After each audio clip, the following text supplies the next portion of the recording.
Hello, everyone, and welcome along to another TurfCast podcast pre-game show. This week, we are, of course, looking ahead to Saturday evening's game against Crystal Palace. Not many of us are going into the game with much confidence, I think it's fair to say, after the start of the season that we've had, but a lot of us will hopefully agree that it is a must-win game for Burnley. But joining me to get the Palace perspective is Dia from the Eagles Beak. How you doing, mate? Yeah, I'm fine, but it's not Saturday evening, it's Monday night. Is it? Yeah, remember, it's my... Oh, you're joking, mate. Yeah, it's Monday night. It's Monday night at 5:30. I don't know. They moved it during the international break, if I didn't even know. I'm working on Monday. You was going to watch the game on Saturday. There's no game on Saturday. I don't know who's playing, but it's not Palace Burnley. If you didn't say anything, I'd have been sat there on the settee with a beer, just put the remote on, and it'd have been like Brighton against West Brom. I'd have been probably more entertaining than Burnley, to be fair. Honestly, I did not know that. That just shows how not little you pay attention, but because you're not going on the game as much anymore. I don't know. I don't know if it's the same for you. Yes. I still love them, obviously, but I just feel a little bit disconnected and stuff. I did not know that they moved it. Anyway. Well, look, if others might think that as well, we're here to correct. It's Monday night. It's Monday night. So if you thought it was Saturday, we helped you. Here we go. 1 minute in. I've even got Burnley on notifications on Twitter. I've even got them on, and I've missed it. How have I missed that? I don't know. It's modern football. It's COVID football. Let's call it that. You just don't know what's going on. Go with the flow. Well, unfortunately, I will be working. So, Johnny, Simon, Jared, if you're listening, you will have to do the watch along without me again for the third game in a fucking row. I'm a bit pissed off now. I took the day off and everything. This is what annoys me. I'll tell you, dear, but I'll tell everyone on the podcast who listens to the podcast. I'm self-employed, so what I do is I send my availability off to my employer, the people that I work for, and say I'm available on these days, but I'm not available on these days. And what I tend to do, don't tell the missus this, but I tend to say I'm available every single day apart from this day because Burnley are playing. And she's like, "Oh, what about Monday?" I'm like, "I can't. I'm working. I can't." Yeah. So I booked Saturday off, and then said I can do Monday. And I'm in Monday and I'm off on Saturday. Fuming. Well, who's playing Saturday? You might it might be a good game. I don't know. Fingers crossed it is. Fingers crossed it is. But let's get started then. Let's talk about Palace. A very good start to the season. Not as good as Southampton, but of course it's a good start. It's a good start. 8th in the Premier League, I think you are at the minute. Talk to me about your start then. Why do you think it's been so good? I really don't know. Because when you said that we're 8th in the Premier League, and I checked it before we started this recording, at times it just doesn't feel like it. I mean, we did get results against Southampton, against United, which I don't know if that's even a good result now, or if that's just an ordinary result because of how even we beat United. Man. Exactly. So that's a normal result. But like we've had games where we performed so badly that it doesn't feel like we performed good throughout the season. But when you said it and we're 8th in the Premier League, it's like, how are we in this position? Last game against Leeds, we did manage to beat them 4-1, which is probably our best performance so far because of how attacking that we played and the opportunities that we created. But it's hard to tell. I mean, we have got the players to be 8th in the Premier League. I really do believe that. But under Roy Hodgson in the last couple of seasons, when you're looking at it, it's like we haven't really performed at the level to be a top half team. Still early on, I'm saying 8th, like where we've got 2 games remaining and we're going to finish 8th. But we had a decent, when you look at a point table, we've had a decent start. But when you're looking at how we played, it doesn't quite feel like it, even though there were lots of positives in the last game where Roy Hodgson actually did play the players that we want to see, like Eze. He's playing Zaha in a position where he's succeeding up front. So, I mean, there have been positive last couple of games, but throughout the season, you wouldn't think that we'll be 8th. More like mid-table, like 15th, 16th. Yeah, I want to talk because Palace, they always tend to be one of them sides that has an indifferent sort of start. And even though I'm looking at the league table now and seeing that you're 8th and saying you've had a good start, I guess you do seem to feel, just going off what you've just said then, that you have had a bit of an indifferent start. There's been some games where you haven't played so well. So I guess it is the same now. But what do you think is different then this season compared to all the other seasons? Obviously, we'll get into the poor start you had on the Frank de Boer in a little bit. But what do you think is different then that you've had this start? Because I remember towards the end of last season, there were rumours that maybe Roy could be leaving at the end of the season, and then all the Dash to Palace stuff came up again. So why do you think? I know you said you don't know why you've started so well because you do feel it's a bit indifferent. But what do you think is different, say, from this season to like the last few seasons? All right, so there's been a change. For example, when you're looking at last season, there's been a change in Wilfried Zaha and his position. Last season, he was playing out wide and he's asked to go and defend a lot. This season, he's playing up front. He's got a bit more freedom to go and do his thing and, make sure he controls the ball, runs at defenders and doesn't focus on defense. And you can see it. He scored. He's already beaten his goal tally from last season, and we played 6 or 7 games so far, and he's got assists already. So that has changed our main man's position, and also we brought in Eze from QPR, who's a youngster and he's very skillful, he's very creative. He hasn't played as much, but whenever he has played and whenever he's come off the bench, he's had a positive impact. And then when you're looking at the Leeds game in particular, he started that game and he was really, really good. And us Palace fans, we have been waiting for that moment for him to go and start games. So I guess there's been a change of formation a bit where we're putting Zaha in his best position. We've changed from a 4-3-3 to a 4-4-2 to accommodate more attackers because in a 4-3-3 was a bit more defensive. So I guess the main positive has been that formation change, making sure that we get the best out of the players that we got in the squad as well. I want to talk to you about the Leeds game as well, because you mentioned it twice, and Leeds are a bit of an anomaly. An anomaly? I don't know that word. Yeah, anomaly. Yeah. At the minute, because everyone's purring about them, and I don't really get it. I do to an extent because it's Bielsa, and I think the Bielsa factor is what does it. Because everybody loved Bielsa before he even went to Leeds, and it does seem a bit of a lovable character. I was actually at his press conference when he was unveiled for Leeds United, and he does seem like a lovable character, but they're just so bad at the back, aren't they? But I want to talk to the reason why I want to talk to you about that game, I want to talk about the Palace perspective rather than the Leeds perspective. Why do you think you beat them so comfortably? Was it because of Eze and Zaha and these new sort of tactics, or was it because Leeds are so bad at the back and no one seems to be mentioning that because Bielsa's are meant to be this just godlike genius in football? Yeah. So or just a mixture of both.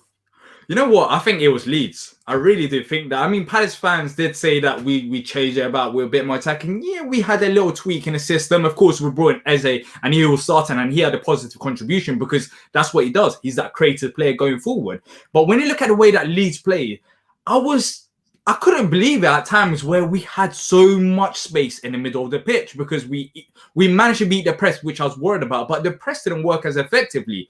And the way that they played just helped us out massively because we are a counter-attacking team and they gave us them opportunities to go and actually attack in numbers and use our pace, which we were struggling against the likes of Wolves because they managed to sit back after they scored a couple goals, and likes of Everton as well, where they pressed us more effectively. So when you look at the Leeds game, I don't think it was Palace just changing about and being this attacking side. It was more down to Leeds just giving us opportunities. They said, you know what, we're going to pressure you, and if you beat our system, then you will create chances. And that's what we've done. And at times, as I said, I just couldn't believe it because you talk about Leeds being this great pressing team, they're playing a different style of football, but that football was not effective against Palace. And when you look at Leeds, where they are in the league table, they're not actually that high up. We were level on pace with Leeds, and now we're above them. So I guess the hype is there because it's something different. But whether that's going to be effective throughout the rest of the season, I'm not too sure because I feel like they are going to struggle. And there's already paper over the cracks, and you saw it against Palace and the games before that against Leicester. So yeah, I think the way that they played, it just helped us. I think with Leeds, for me, I think the start that they've had, I think they will just stay up just because there's 3 worse teams. I think we maybe are probably one of them at the minute. Although I did say on another podcast that I do feel we are a better team. We just haven't had as good of a start. But I do think there's 3 worse teams than Leeds. But I think it's one of them. I think they might go down next season. But they've got a lot of money, haven't they? So we'll see. But anyway, let's get on to Palace again. You mentioned Eze. I want to talk about your summer signings because obviously the ones that stand out are Eze from QPR. You mentioned Butland, which you got from Stoke. How's Butland doing? He hasn't actually. I think he might be on the bench. Is he reserve? He hasn't. Yeah, he's a reserve. He's not going to start. He's not going to start right now. Yeah, fair enough. He's Sorry, mate. And Ferguson. I think Ferguson's from West Brom. Yeah, West Brom. Ferguson. He hasn't played as well. Yeah, but the ones that stand out, obviously, Eze, as we mentioned, who you said doing well. Talking about Eze in a minute. Klein, obviously from Liverpool, and Batshuayi as well. I know Batshuayi's been there before. But that's 3 big names there, isn't it? They're not massive world-beating names, but 3 decent names. Like, you see that all 3 of them, if any of them three came to Burnley, just one of them, we'd be buzzing. And that's just the way that we are at the minute in terms of transfers. We're just not bringing in. You're the exact opposite, and you actually go out there and spend money. I think you spent over 20 odd million in the end in the summer. You'll know more than me, maybe a little bit more. On Eze in particular as well. Yeah. So how have them three done then? Because obviously Eze, Klein, and Batshuayi will be playing, won't they? Yeah. Well, look, the funny thing about Eze is that us as Palace fans knew what we was expecting from him when he joined the club. He's going to be this creative player going forward. But as you know, going back to, it's going to sound weird, but going back to Wilfried Zaha, we saw it when you play out wide. First of all, Eze at Palace, he's been playing out wide rather than in a central position, which is more of a central attacking midfielder rather than out wide. He's been asked to do defensive duties. He's going to be asked naturally because of how Roy Hodgson plays. And we haven't seen much of him. I mean, when we have, he's been coming off the bench. And he has had positive contributions because it's towards late on the game. Players are getting tired. So, of course, he's going to stand out. But he hasn't had really that many starts. And I think that's down to Roy Hodgson not believing that he can go and track back. And it's not only Eze players in the past that's come into the Palace side. They've had the same process of actually waiting for the opportunities. But when he has played and when he is given the freedom that we saw in the last game, he is the one player that I'll say you have to watch out for because he can make something out of nothing. And it gives us so much confidence because for a long time, we've been relying on Wilfried Zaha being our star man and team sending 2-3 players. But now when you have Eze and hopefully Roy does start him in our game on Monday night, is that you get a second option. So you can send 2-3 players to Wilfried Zaha, but now you got another creative player. So he's been good when he has played, but unfortunately he hasn't had the game time that he deserves. And then when you're talking about Nathaniel Klein, he's had, you know what, with him, I don't have high expectations. Of course, he was at Palace before. He came from Palace's academy. However, he's been injured for a long time and he hasn't really had the game time. So when he has played, he's looked a bit off the pace, but last game, it seemed like he's slowly getting into it, getting up to speed. So I don't have a high expectation for him. And Michy Batshuayi, he scored around 3 to 4 goals and they're all offside. Like I feel sorry for the man. He's had positive contribution, but it means nothing when you're offside, of course. So altogether, it's been, you know, you mentioned that we've spent a bit of money and got them players, but when you're looking at Palace in the last 2-3 seasons, Roy Hodgson hasn't had the backing. And even this season, as it might sound like I'm a bit greedy, but we still need more players in this Palace squad. We haven't had the investment that we've needed for a long time. And we brought in Eze, and Palace fans got very excited over that, including me. But then when you're looking at an actual squad, I mean, it's not bad, but there are still room for improvements because we have such an aging squad that towards the end of the season, these players will struggle. So we still need to bring in younger players. But of course, positive. You bring in Eze, that's a massive plus. Bring in Batshuayi. But there's still more work to be done in the transfer aspect. Yeah, that will sound so alien to every Burnley fan watching this. Sort of like saying he's not happy with spending £18 million on a player. Honestly, mate, if we spent 80, I think the town would just rejoice. We'd go and dance in the streets. Great. It would be insane. Obviously, we've just done another chat. We've just had another chat, which will be on your podcast. Check it out, guys. It is the Eagles Beak if you want to go and listen to it. And I was saying to you there that we have only just spent 900k to £1 million on Dale Stevens, obviously from Brighton. So it just sounds a bit. It sounds a bit weird to us, like you sort of like saying, "Oh, there's, you know, we could have been spending more." I respect that. Obviously, you're ambitious, so you want your club to be spending more and things like that. But it's an unusual one. I think you sound very similar to us in the fact that you've got an aging squad. That's our issue. But you've obviously brought people in to slowly start addressing it, whereas we're just not doing anything. But the problem, not the problem, but the reason why I'm saying that we should spend more is because we sold Aaron Wan-Bissaka for £50 million. And we didn't buy a replacement right back for 1 year. And we have got that money there. But it seemed like the club, that's the thing, really. I don't know about you guys, but Roy Hodgson is stubborn. Like, he has got his favourites. So one part of me says that, yes, we should go and spend. But another part of me says that what's the point of spending when even the likes of Eze, yes, he started against Leeds. He hasn't had that much game time. And, you know, there's no point spending money on players which the manager's going to go and not play them. And also there's a massive chance that at the end of the season Roy Hodgson leaves the club. So part of me says that we should be spending because we've got Aaron Wan-Bissaka money, but part of me saying that, you know what, maybe wait for a different manager. But I guess you have to still find a balance between backing Roy and waiting for another manager, which maybe we've done a decent amount of job, but there's still a lot of money there to be spent. That brings me on perfectly to my next point. I did want to talk to you about Roy Hodgson and your opinions on him, because there always seems to be like some rumours of him leaving. I guess I know a lot of people have the term wrong side of 30 for players, but Roy's the wrong side of 70. So I guess his age doesn't help. Obviously, everyone knows he's going to have to stop managing soon. He could have collected his bus pass nearly 10 years ago. So it's one of them. So what do you think of him? Because I know sometimes, I think last season when you had an indifferent start, there were a lot of rumours that I'll get Roy out now, and I do see some like fans, because obviously I follow you guys on Twitter. I do see some fans responding to stuff sort of like saying Roy's the issue, he's too stubborn and things like that. So what do you think of Roy? Look, I mean, we are 8th in the Premier League. So if I'm here slating Roy, it makes no sense. It makes it seem like I think that Palace is a top 4, top 6 club. Top 6. I don't know why I couldn't say that, but that's not the case. That's not the case. What Roy Hodgson is so weird, because as I said, we don't have a plan B. It's the case is that if plan A doesn't work, keep doing plan A and try to switch personnel and hope to God that personnel has the game of their lives and they actually change the game. So for a long time, I'm not a massive fan of Roy Hodgson. I'll admit it. I feel like we've been in the Premier League for 7 to 8 years. And my expectation going into the season under Roy was just to survive, because I don't feel like he's got the capabilities to bring us to the next level. So my overall feeling, and the majority of Palace fans just think that, some Palace fans want him gone even now, which I don't understand that, because I want him gone at the end of the season. He will keep us up. But yeah, I feel like he's a good manager, but for Palace, without sounding too, greedy, as I've said, we want to challenge. We want to play a different style of football. We're bored of going into every season with the same tactics, being scared, when we actually do feel like we've got decent players in the squad. I mean, yes, Wilfried Zaha scoring this season, but last season he struggled, and he's not a player that should be struggling to score goals. We've got Eze there. We've got other attacking players which we don't utilize. So overall, I think Palace fans are happy that Roy is keeping us up.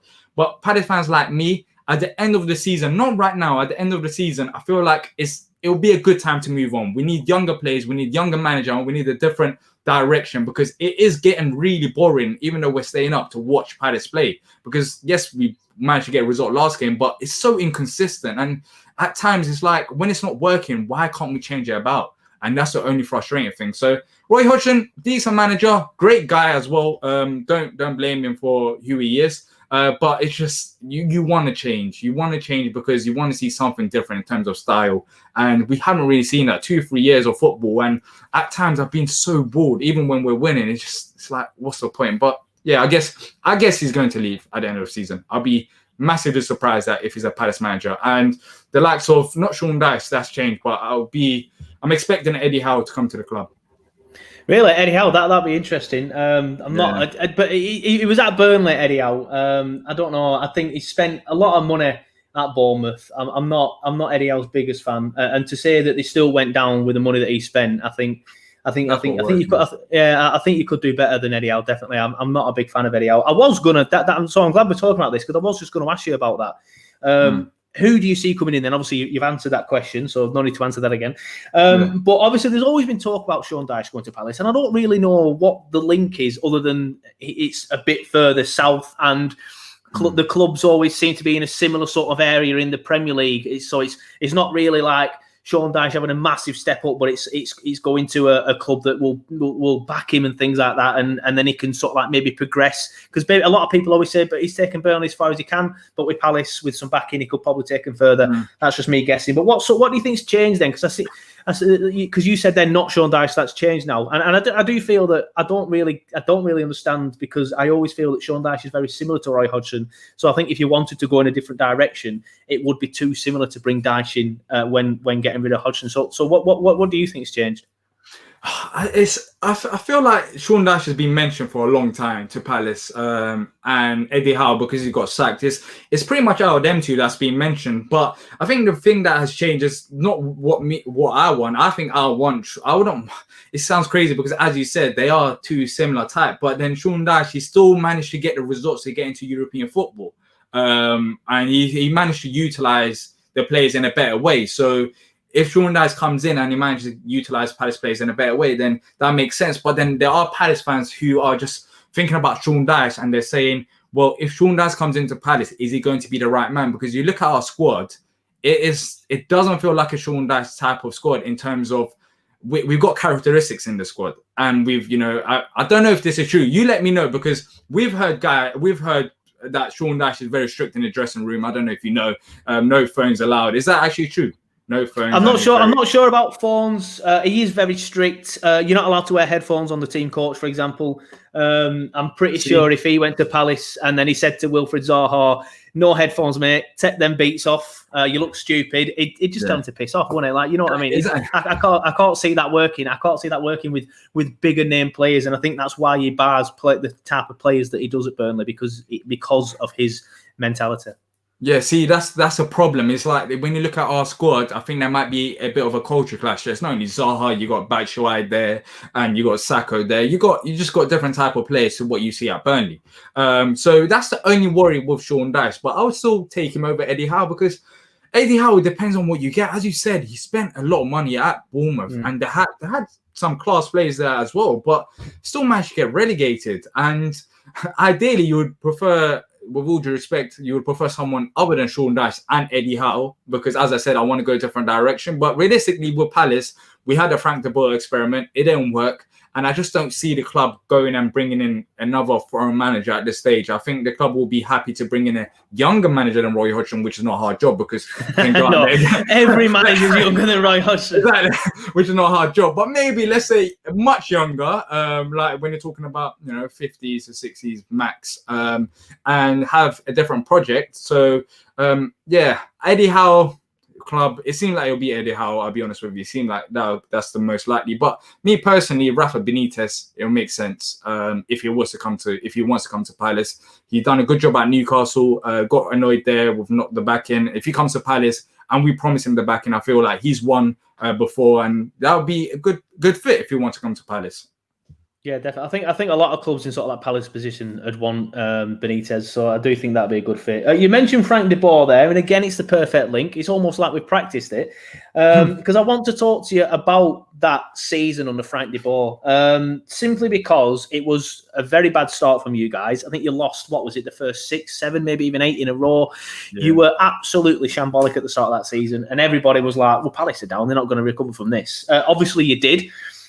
Still in the Premier League to this day. And obviously, I know you sacked Frank de Boer, and ultimately you might say that's why you stayed up. But obviously, we've had a bad start this season. Not quite as bad as you had under Frank de Boer, but a lot of Burnley fans were resigning themselves to Championship football next season. So what do we need to do to turn it around and to stay in the Premier League like you did that season? I know you sacked Frank de Boer, but what else changed? Well, I think the main thing that changed was Roy Hodgson came in, and he managed. He's that solid guy that we wasn't conceding goals, and he managed to fix it. And in that season, we managed to finish high up because teams couldn't break us down. But of course, over time, if you play the same style of football, you are going to get figured out, and that's why we're at the stage right now with Roy Hodgson where it is getting boring. But I think what changed with Frank de Boer is the fact that he came in, and I feel like Palace promised him one thing. They promised him that he's going to get backed and that we're going to play a different style of football. But when it came to it, I think there were issues on the training ground. Just like, as I said, a culture clash. We had our central midfielders playing centre back. The only good thing about Frank de Boer was that he brought in Jairo Riederod from Ajax, who wasn't playing under Roy Hodgson for all these years since Frank de Boer's gone, but now he is playing and he's proven himself as well, which even though when he has played limited minutes in the past, he has proven himself, but he just hasn't had consistent minutes. So the only positive from Frank de Boer is Jairo Riederod. But yeah, the Frank de Boer era, it ended actually against you guys. I remember we lost against you and then he got sacked immediately. And at the time, I was just like, what on earth are we doing? We brought in a new manager. We want to play a different style of football and you give him 6 games. But of course, later on, we find out there were bigger issues behind the scenes and that he just didn't get on with the players. So I don't know. With you guys, you have Sean Dyche. I don't think Frank de Boer and Sean Dyche are comparable because Sean Dyche has been in the Premier League. He, of course, got relegated before with Burnley. So he has a bit more experience. So I want to say sack Sean Dyche right now. I still feel like your team deserves the backing. He deserves the backing because you mentioned the players that you got. With all due respect, that guy, Dale Stevens from Brighton, I don't want to say Brighton, but it's not good enough. I don't think it's good enough looking from the outside. You need better players. But the problem with you guys is the takeover. So once the takeover is done and once that's completed and hopefully before January transfer window, back Sean Dyche and I think results will change because I still feel like he's a good enough manager to keep you up. Yeah, definitely. Just look at only 2 seasons ago. Nobody would have ever, in their right mind, said that squad that finished 7th in the Premier League and got us into Europe would have finished 7th in the Premier League and seen us playing away at Olympiacos and Istanbul Başakşehir have just beaten Man United. It's to say that I've watched Burnley at the most decorated club in the history of Greece is just absolutely insane. And Sean Dyche did that with, on paper, a bang average squad. I think it's funny that you just mentioned the fact that the Frank de Boer era ended against us, because I remember your chairman having sort of like a bit of a meltdown on Twitter and sort of like saying, if you look at Burnley's team on paper and look at ours on paper, we have got the better squad, blah, blah, blah. What more can I do as a chairman? I've spent money, I've done this. And then a few hours later or a day later, sorry, he was sacked. So I do remember him doing that on Twitter. I can't remember his name. Yeah, that's it. So yeah, I do remember that. But yeah, let's look ahead to the game itself then. How should we expect Palace to be set up tactically then for this game? Well, as I said, we've only got a plan A, and that plan A is that we're going to sit back and we're going to try hit you in a counter-attack. But the only positive is that I'm expecting you guys to do similar, and I think that's what's happened in the past. Palace have managed to break down Burnley with the players that we've got with Zaha. And I think the main positive is that looking into the game, I'll be honest, it's your fullbacks. I think that's the area that Palace can target and has targeted in the past. That's helped us. So I think we're going to sit back and we're going to counter-attack, going out wide and putting numbers there and trying to, go out wide, cut in, and then create chances like that. So I don't think it's going to be anything surprising, anything big, anything exciting. But it will. I think it can work against this Burnley side because it has in the past. Roy Hodgson has got results against you guys, but of course it depends on how you guys play on the day as well. Are you going to be? Do you have different fullbacks? Of course, you mentioned I think in our show that Phil Bardsley might play, and that's the main positive. I'll be honest with you. I don't think Phil Bardsley should be playing fullback. I feel like you need better fullbacks in general. Definitely on the right hand side. Yeah, definitely on the right hand side. On the right hand side. On the left, we've got Charlie Taylor. Yeah, on the left, we've got Charlie Taylor. So if you fingers crossed, you try and target the left. But obviously, if you look at the Burnley Palace games from the last 3-4 seasons, it's always been Zaha getting joy down the right. Yeah, no, yeah, it's that's what's going to happen, and that's what I'm saying down the right side. Because we're going to be targeting our left hand side. That's going to be Wilfried Zaha. That's going to be Eze. That's going to be either Patrick Van Aanen or Mitchell, and you're going to have 3 players just running that. Phil Bardsley. And I'll be honest with you, it gives me confidence when you have Phil Bardsley. Of course, Charlie Taylor, that's a different matter, but yeah, I think that's what's going to happen. Sit back, counter attack down our left hand side to target your right hand side and try break you down like that, which has worked in the past. But of course, I don't know how if Phil Bardsley is turning to Dani Alves or is he still the same Phil Bardsley? Funnily enough, mate, no, he's not. It's a weird one. Is Phil Bardsley because a lot of Burnley fans prefer him to Matthew Lawton. I personally prefer Matthew Lawton. It depends on what sort of team we're playing against. If you're playing against a team with pacey and tricky wingers like Palace, then Phil Bardsley doesn't do well. But if you're playing against a team that's solid and will play through the middle, Phil Bardsley can be quite good to get stuck in, and he even does well against teams like Liverpool. Weirdly enough, like he'll get stuck in and ruffle a few feathers. So when we're playing against the bigger sides, that's what Bordeaux's good at. But when you're playing against teams that you need to sort of like defend well against tricky wingers with and things like that, or even attack, because Lawton is far better at going forward than Bordeaux is. He's faster, he's got a better cross. So I think for Palace, I would hope that he starts Lawton. But Lawton's been a bit hit and miss as well for the last season or two, to be fair. As much as I do like him, he's been here a long time as Lawton. So we'll have to see with that. But I think he will play Lawton.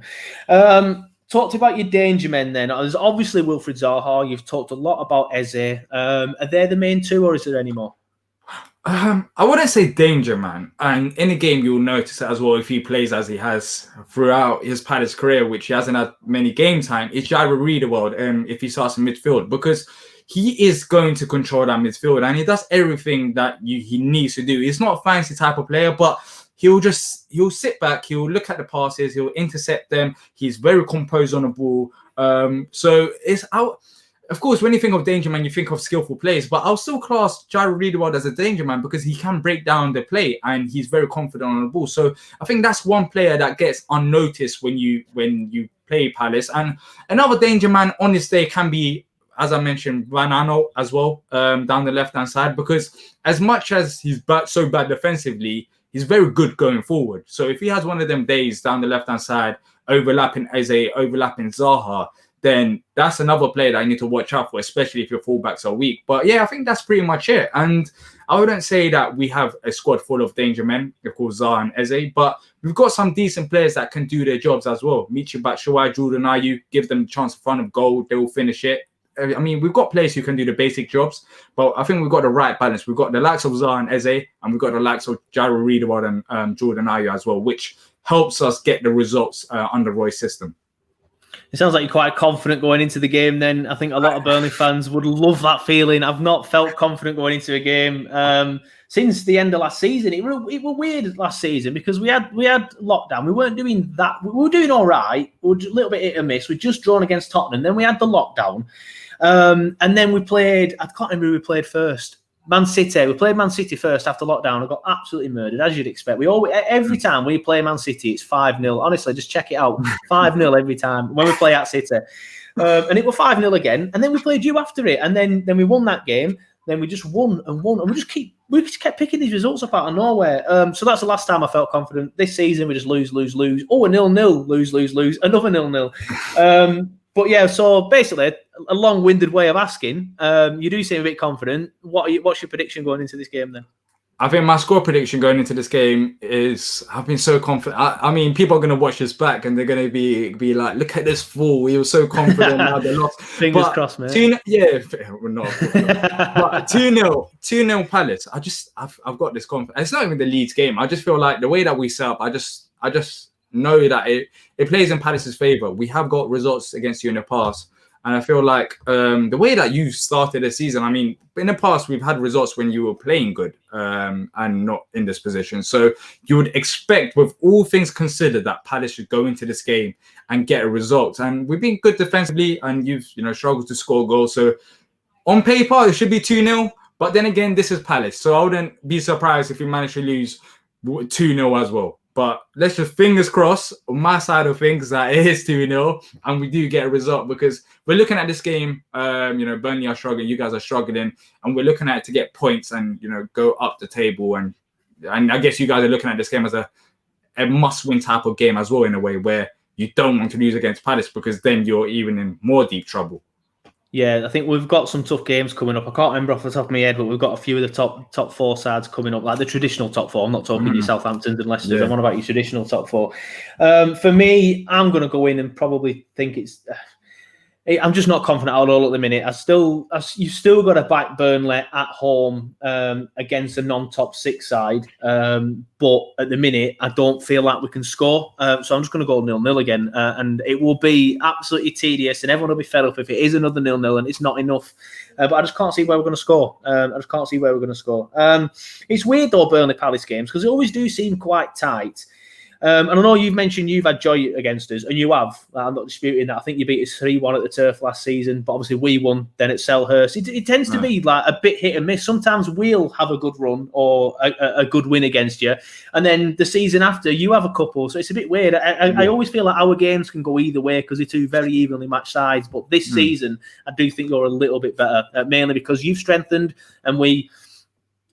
we've stood still or gone back, whereas as I mentioned on your show, we finished 10th last season, so there was 10 other teams finished beneath us. All 10 of them teams have obviously, well, 3 of them went down, but the 3 that came up have all strengthened and moved forward and gone forward as a club. We've gone backwards. We've digressed rather than progress like everybody else. So I think you are a better side than us now. You've got better players, and I think